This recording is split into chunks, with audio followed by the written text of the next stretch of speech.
Yes, Kennedy's quote, "Those who make peaceful revolution impossible will make violent revolution inevitable." There's a fascinating, I want to talk for a few minutes about the Trump presidency.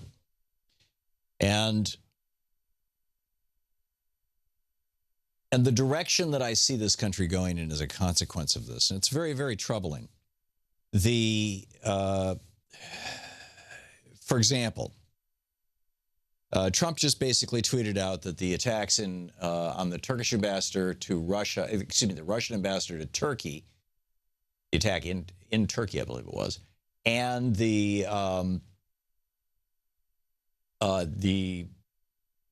I forget which city in Germany it was, but the people were drinking Glühwein it was in Berlin, Germany, where the truck drove into the group of people. That these are, quote, radical Islamist attacks. Well, the truck may well be. There are a number of indications that that's the case. The situation in Turkey is far more complex. This guy apparently was upset with Russian foreign policy, and that's a completely different thing.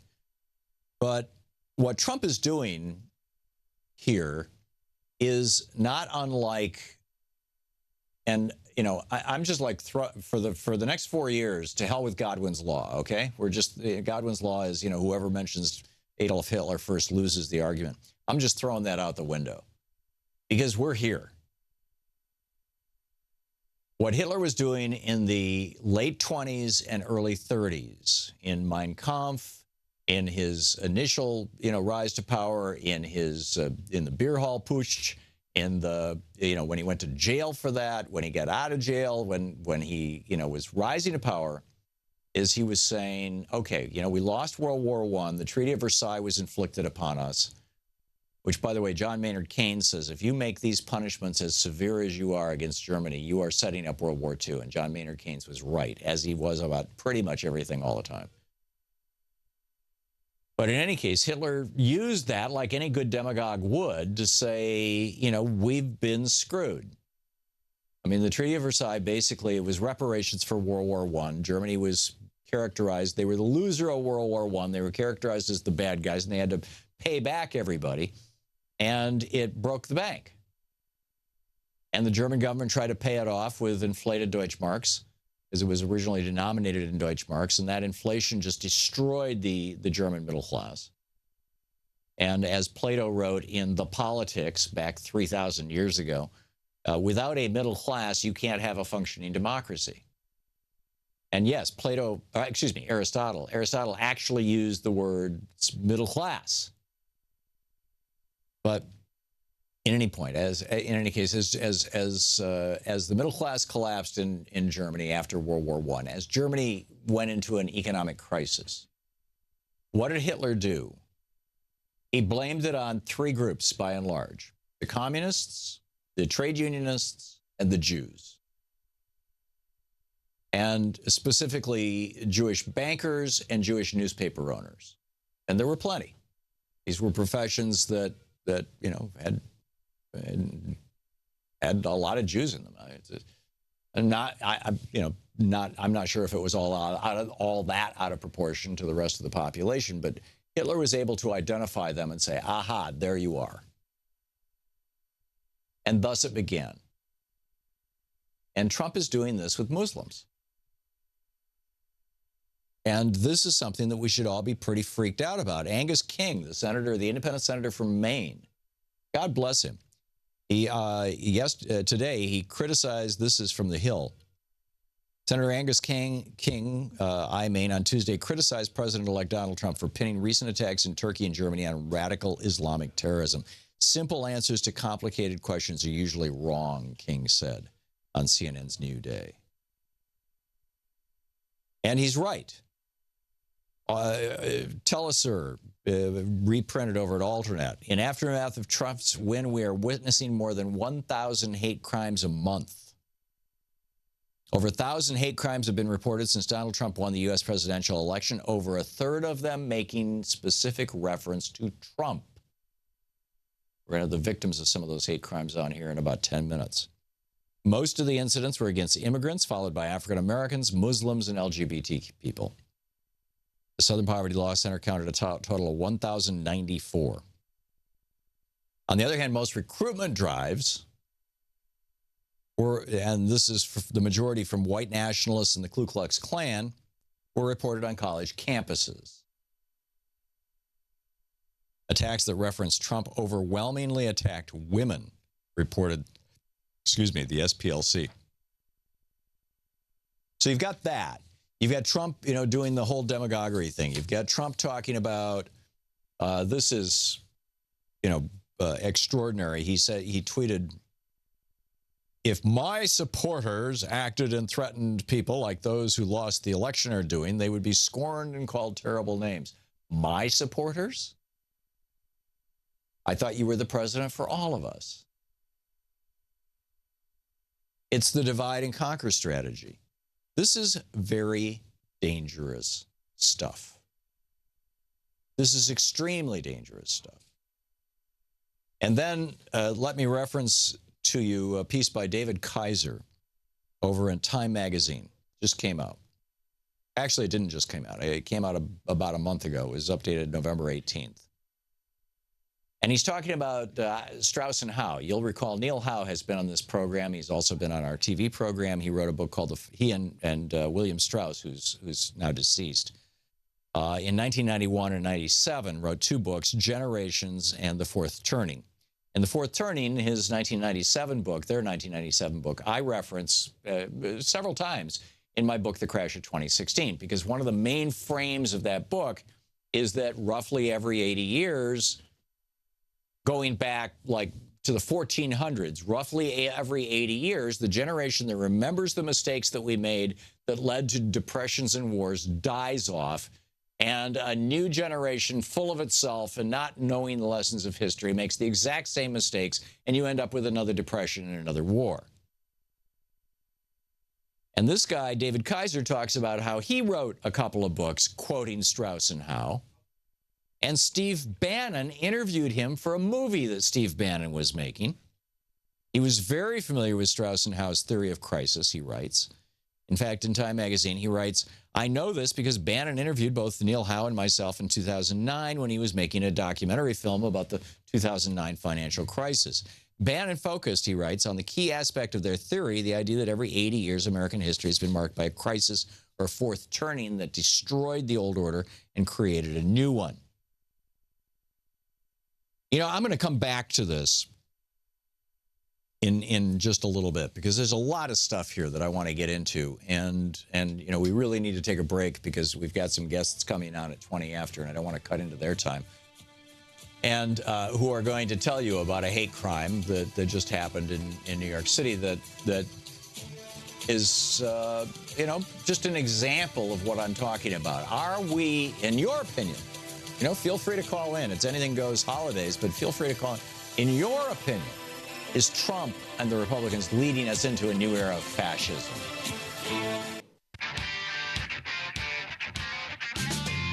Welcome back. Thom Hartmann here with you. Okay, I was talking about this article by David Kaiser over at Time magazine back in November. This is November 18th, 2016. The headline, Donald Trump, Steve Bannon, and the Coming Crisis in American National Life. And I was unaware of it until just very recently, and it shocks me. And you need to know about this. He starts out by pointing out that Neil Howe and William Strauss, the late William Strauss, wrote this book called The Fourth Turning in 1997, which I've referenced on this program so many times that probably most of you who are regular members have it, or regular viewers have it memorized. And the hypothesis of the book was based in what Neil Howe told me on my program was an Arnold Toynbee quote. I've not been able to verify that, but maybe it's apocryphal, but nonetheless, that and I quote, when the last man who remembers the last great war dies, the next great war becomes inevitable. And so anyway, that was and thus about every 80 years, we make the same stupid mistakes over and over again. So he's talking about how Steve Bannon knows this stuff. And back in 2009, during the economic crisis, Steve Bannon was making a movie about the economic crisis. And David Kaiser, who has written himself several books referencing Strauss and Howe's theory. And Bannon also interviewed Neil Howe for the movie. And he says, in 2009, when Bannon and I met, I had hoped that Barack Obama and the Democratic Congress would use the economic crisis of our own age. Keep in mind, we were in the midst of, we were losing 700,000 jobs a month. This could have been the fourth turning. And in fact, I fully expected it to be. Those of you who were listening to our radio program in 2008 and 2009 know that I was talking about this stuff. I was saying, hey, this looks to me like a fourth turning. It's been roughly 80 years since the last Great Depression. This looks to me like it's happening all over again. And therefore, and with Obama owning, having control of both the House and the Senate, at least for 74 days, there's an enormous opportunity here to reboot America in the image of Franklin Roosevelt. So back to David Kaiser, he says, in 2009, when Bannon and I met, I had hoped that Barack Obama and the Democratic Congress would use the economic crisis of our own age to revive the values of the New Deal. Steve Bannon obviously had other ideas about where the crisis could lead. As it turned out, he writes, Obama failed to embark on a New Deal. He evidently believed there was nothing fundamentally wrong with our system and that it could be fixed with only marginal adjustments.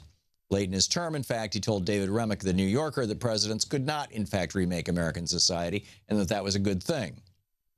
That differentiated Obama from Lincoln and FDR and also from today's Republican Party. All of them believe that the power of the presidency can be used to reshape the United States. Lincoln actually did it. Arguably, Thomas Jefferson actually did it as president in 1800. We're going to talk to Dan Sisson a little later on about that very topic. And of course, FDR did it famously. But President Obama was of the opinion that those were not, that's not how you govern these days. You just kind of slow and steady, make it through. So he says, so since at least 2000, in my opinion, the Republican Party has managed to seize and generally keep the initiative during our current crisis because it has become the revolutionary party of change, while the Democrats are essentially the party of the status quo. And he says this really started with Gingrich in the 90s with the so-called Gingrich Revolution. And he says John Bolton and Paul Ryan are other radical reformers, radical revolutionaries, essentially, my phrase, not his, who are remaking America and using this crisis as an opportunity to do it. See Naomi Klein's book about disaster capitalism. Anyhow, he writes, the author of this piece, David Kaiser, he writes, the opportunity to do so has now come, in the minds, obviously, of Steve Bannon. Trump, Bannon, and the rest of the Trump campaign have already managed to destroy the old political order, he writes. Trump wiped out a slate of traditional Republican candidates and has won the White House despite losing the popular vote. There's an entrenched, Republican political offensive at various levels of government has given Trump an entrenched majority in the House of Representatives and a small majority in the Senate. Soon the conservatives will have a majority in the Supreme Court. Now, he says that during the interview, he pointed out that, this got played out in France in 1790 in the French Revolution. It was played out in 1917 in Russia during the reign of terror in, the Russian Revolution, the Bolshevik Revolution that led to the formation of the Soviet Union. And those comments were used, Steve Bannon used them in his movie. The movie that he was making is called Generation Zero. And he says a second more alarming interaction did not show up in the film. Bannon had clearly thought a long time about both the domestic potential and the foreign policy implications of Strauss and Howe's 80-year cycles. More than once during our interview, he pointed out that each of the three preceding crises had involved a great war. And he did not seem at all fazed by the prospect. I did not agree and said so, but knowing how the history of international conflict was my own specialty, he repeatedly pressed me to say that we could expect a conflict at least as big as the Second World War in the near or medium term. I refused. This is scary stuff. We have, this epidemic of hate crimes now. We have Donald Trump talking about my supporters. We have Donald Trump going around the media. The media is, I mean, it's the only industry mentioned in the Constitution. The media is the intermediary between the people and the government. It's the fourth estate. You know, it's the fourth branch of government functionally. You've got, you know, the first three articles of the Constitution define the legislative, executive, and judicial branches, and then, of course, the First Amendment defines the press. The only, as I said, the only industry mentioned in the Constitution.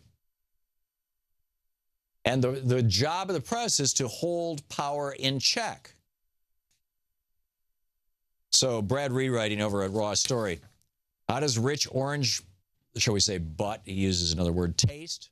The internet shreds reporters who attend Trump's Mar-a-Lago party. I mentioned this yesterday, but you know, I think putting this into this context makes it probably more meaningful. Donald Trump has got, you know, he's got this press corps that follows him around, or he invites them or whatever, but he had a weekend party at Mar-a-Lago down in Florida. And hey, who wouldn't want to go to Florida to a fancy resort, Mar-a-Lago, to a fancy dinner with a billionaire? I mean, you know, sounds like great fun, right? If you're a reporter, I'm sorry, that's not your job. If you're a socialite, fine. If you're a reporter for Vanity Fair, well, not even Vanity Fair. Vanity Fair has become pretty much a current events magazine. If you're a reporter for Hollywood Reporter, then great, have dinner with Donald Trump, off the record. But we're talking about CNN's Jeremy Diamond, NBC's Hallie Jackson, Mike Allen, the co-founder of Politico. And these people, you know, decided, and Trump hasn't held a press conference in 145 days. He's ignoring the press. Now, this, again, you know, blowing up Godwin's law, this is exactly what Adolf Hitler did. In fact, he constantly referred to the Lügenpresse, the lying press. Lügenpresse. Forgive my Straßendeutsch, my terrible street German. And he went around the media. How did he go around the media? With perpetual rallies. And Trump is doing his own Nuremberg rallies now, you know, place after place after place, and says he's going to continue doing it. Why? Because he can avoid the press. He can lay down lies, and I'm talking big lies. Like 3 million people voted illegally in the last election. And that's the only reason that Hillary Clinton got more votes than he did, was because there were these illegal voters. And he has repeated this lie over and over and over again in a whole series of his so-called rallies and of course during his, well, in his rallies since the election. Before the election, he was talking about voter fraud. It's a big problem. It's not a big problem. It's not even a thing. But of course, the Republicans in virtually every red state in the United States have used it to knock city dwellers off the rolls, poor people off the rolls, young people, particularly college students, off the voting rolls, elderly people, particularly those on Social Security and Medicare, who Paul Ryan wants to throw, you know, off the cliff, off the rolls. This is how demagogues do it. They get around the press. They either shut down the press, as you'll see, you know, Al-Sisi did in Egypt, or they, yeah, and many others, either shut down the press. The state takes over the press, and Trump, by the way, is about to, you know, the Republican Congress is changing the way that Voice of America and Radio Free Europe work. Instead of being governed by a board of governors with these 10-year terms that are nonpartisan, it's going to be one capo de capo appointed by the president, right, which will be Trump. So he's going to have his own international propaganda outlet. He can ignore the American press. He gets the movers and shakers in the press to come have nice dinner and, oh, isn't he chatty and everything? This is not how a democracy works. This is how an authoritarian nation works. This is how an oligarchy works. And Trump, I mean, yesterday he just appointed another billionaire to his cabinet. His cabinet right now has more wealth than the bottom 100, I believe it's 140 million Americans. Just in his cabinet. So anyhow, Mike Allen tweeted a picture of him and, you know, all the reporters with Trump. And isn't this cute? We're having a wonderful time at Mar-a-Lago. And boy, did Twitter not like that. Thanks for whoring yourself for access, writes Jeremy. Grifter Ivanka writes, nothing like, I guess we shouldn't say this word on the air. So it starts with a P, and it's what, nothing like P-grabbing Satan to put you in the Christmas spirit. And then another Dads for Change. Oh, now we get it. You and your little digital rag are Trump mouthpieces. Way to enable fascism, Mike. And then Brian tweets, bought with cheap champagne, red meat, and proximity to a serial sexual predator. The Fourth Estate, y'all. Another one goes, wretch. Another one says, good thing Alan got his chance to suck up to the guy demonizing the press and using them as props. Sad. Borrowing a phrase from Trump. And another one says, boy, talk about two ass-kissing sycophants that deserve each other. But this is what's happening. Donald Trump is manipulating the media to become basically his lapdogs. He's going around the media. They're desperate to get him back on television, but the only way they can do that is to cover his rallies where he lies his butt off. And the press goes, oh my God, he's lying. You're listening to Thom Hartmann. Visit ThomHartmann.com for audio and video archive. I'm sorry, we've seen this movie before, from Germany, Italy, and Spain in the 1930s to Argentina to Chile. I mean, we've seen this movie before.